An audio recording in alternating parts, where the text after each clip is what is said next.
kita memang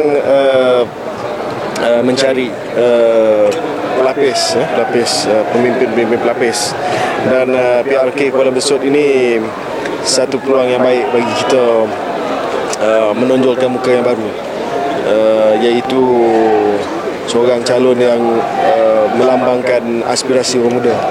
Jadi kita dapati calon kita ni, Tengku Zailan ni, dia adalah orang muda, 37 tahun, sebaya dengan saya, dan seorang yang berkelayakan, tetapi juga ada dia punya asal usul lah di kawasan ni. Jadi satu kombinasi yang baik, muda, cergas, berpendidikan, berkelayakan, berpengalaman, dan juga anak jati Kuala Besut. Jadi bagi saya satu kombinasi yang cukup baik lah. Bagaimana dengan gerak kerja KP Pemuda sikit, boleh ulas sikit? Ya, kita dah susun program-program bersama dengan orang muda sini. Ramai orang muda sini, daripada 17,000 saya rasa dalam 7,000 lebih yang jadi pemudi muda. Jadi saya telah bincang dengan YB Mahdi untuk buat program-program buka puasa, program more. Sebab bulan puasa ni kita kena adjust kita punya cara kempen sikit. Biasanya kita buat besar semua tu tak apa relevan lah, sebab kalau dia main pun main malam, tapi itu pun tak banyak.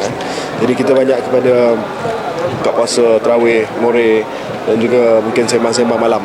Selain kita tengok dulu soal ceramah ni, kita tengok dulu dia punya suasana macam mana. Sebab biasanya bulan puasa ni dia ceramah ada juga, tapi dia tak berapa hangat sangat lah. Jadi kita perhatikan dulu. Tapi dia lebih kepada peserta, sebab tak ramai, saya rasa dalam 7,000 je pemudi muda sini. Jadi kita boleh buat kempen secara bertentang mata lah.